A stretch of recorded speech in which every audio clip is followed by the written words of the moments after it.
All right, welcome to Chapter 2, The Precursors of Jazz. Again, let me remind you, if you're working in the ebook, you can navigate through this right-hand menu here, or you can simply scroll through. And of course, if you're in a print book, you can come here, because if you go on the inside cover of the print book, you've got the code for the ebook, and you can click on the Spotify listening guides and they'll play, or you can open the Spotify guides on your homepage, download the document however you want to access it. You've got to access the music and listen through it. Remember the time codes here. When you press play,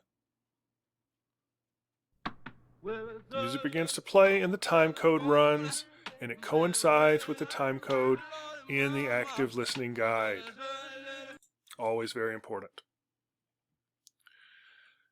As you move through Chapter 2, you're going to meet a lot of different styles of music that all came together to blend into what's going to become jazz in Chapter 3, in particular the blues, black gospel music. You've got listening guides for various forms of the blues. There's some video examples elsewhere in the homework assignments for black gospel music that you're going to work through. And again, remember, always when you see Dig Deepers, you can click on those and they will open in a new link. And they're for you. They're beyond what we're doing in the class, but they will do what the title says, help you dig deeper. The minstrel shows were a very controversial part of American history, and you can read about those and check out some examples there. And most important for this chapter is ragtime. Ragtime is in many ways the direct precursor of jazz in New Orleans and other places. It was mostly created by this guy, Scott Joplin, although there were certainly others.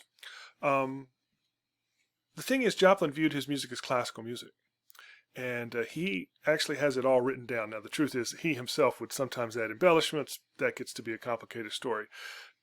The basic tenet, though, was he viewed it as classical music. America accepted it as popular music, even though there's really, at its core, no improvisation. It's all written down. This is his famous Maple Leaf Rag. Again, you have an active listening guide here. Lots of good information. But what happens is Scott Joplin lives a much broader life than just a ragtime composer, and you can read about that here in an article by Terry Waldo. This guy, Terry Waldo, still living, a fantastic ragtime piano player and a great historian. This is an article from his book. And why should I try and tell that story when he tells it far better than I ever could? So there's a nice picture of Joplin.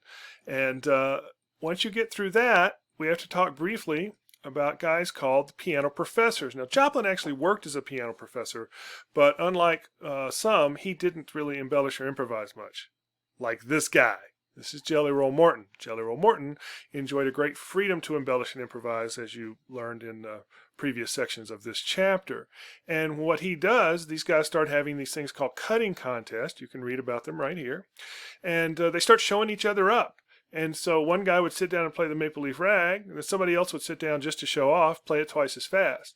Well, Jelly couldn't play it any faster, so he changed it. He just began to embellish upon it. And when he did, it's not ragtime anymore. It's jazz.